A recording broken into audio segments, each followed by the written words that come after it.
Goa assembly इंतखाबात से काबिल सियासत गर्मा गई है, जिसका असर महाराष्ट्र में भी नजर आ रहा है। महाराष्ट्र में महाविकास अघाड़ी हुकूमत में शामिल कांग्रेस ने शिवसेना और एनसीपी की तजवीज को ठुकरा दिया, जिसकी वजह से एनसीपी और शिवसेना का गोवा में महाराष्ट्र जैसा एक और तजुर्बा करने का ख्वाब टूट गया है।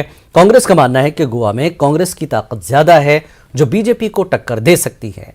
एनसीपी के बड़े लीडर प्रफुल्ल पटेल और महाराष्ट्र के वजीर जितेंद्र आव्हाड ने गोवा पहुंचकर अपने लीडरों और कारकुनों से बातचीत शुरू कर दी है, जिसके बाद शिवसेना के साथ इत्तेहाद पर मुहर सब्त करेगी। ऐसे में बीजेपी जानती है कि उनका सीधा मुकाबला कांग्रेस से है, इसीलिए बीजेपी एनसीपी और शिवसेना का मजाक उड़ाने का कोई मौका नहीं छोड़ रही है। कांग्रेस पार्टी चाहती है कि गोवा में गोवा वासियों की ही सरकार बने, इसलिए कांग्रेस पार्टी किसी भी इस तरह की पार्टियों से समझौता नहीं करेगी, चाहे वह आम आदमी पार्टी हो, चाहे वह तृणमूल कांग्रेस पार्टी हो, क्योंकि कांग्रेस पार्टी की स्थिति बहुत ही मजबूत है गोवा में। 2017 का ही उदाहरण ले लीजिए। 2017 में सबसे ज्यादा वोट प्रतिशत अगर किसी पार्टी को मिला है तो वह कांग्रेस पार्टी को मिला है, और सबसे ज्यादा सीट जीतने का काम भी कांग्रेस पार्टी ने किया है। उसी तरह से 2022 में भी लोगों का विश्वास कांग्रेस पार्टी के प्रति है, और जिस तरह से रुझान देखने को मिल रहा है उससे यही पता चलता है कि हम वहां पे पूर्ण बहुमत की सरकार बनाने जा रहे हैं।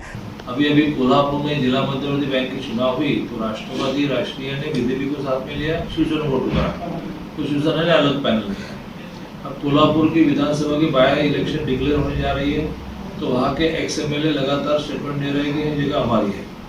वैसे ही गोवा में राष्ट्रवादी शिवसेना मिलकर लड़ेंगे तो इनको 473 मत मिले थे, और शायद राष्ट्रवादी को कुछ मिले थे, एक एमएलए भी आया था। तो मिलकर जो मत बनते हैं 5-10 हज़ार, गोवा की कॉन्स्टिट्यूंसी 25,000 की होती है, उसमें क्या वो गोवा पर राज्य करने की भाषा कर रहे हैं, तो कांग्रेस उनको नकारेगी ना, क्योंकि कांग्रेस ने सालों से गोवा में सरकार बनाया है।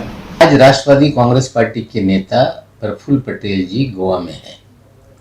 वे शिवसेना के नेताओं से मुलाकात करेंगे, अन्य दलों के नेताओं से मुलाकात करेंगे, और आज कोई अंतिम निर्णय हम लोग वहाँ पर लेंगे, जिसका ऐलान प्रफुल्ल पटेल जी स्वयं करेंगे। प्रयास था कि कांग्रेस के साथ गठबंधन हो, लेकिन कोई सकारात्मक अभी तक चर्चा नहीं हो पाई। निश्चित रूप से जो भी निर्णय होगा प्रफुल्ल पटेल जी आज गोवा में वो डिक्लेयर करने का काम करेंगे।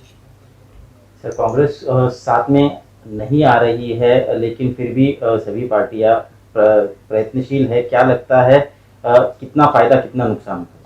कांग्रेस पार्टी के स्थानिक नेतृत्व जो है, खास करके दिगंबर कामत जी और गोवा फॉरवर्ड के लोग, जिन्होंने 5 साल पहले भी सरकार बनाने में अड़ंगा पैदा किया था, फिर उन्हीं के अड़ियल रवैये के कारण वहाँ पे परिस्थितियाँ बनी हुई।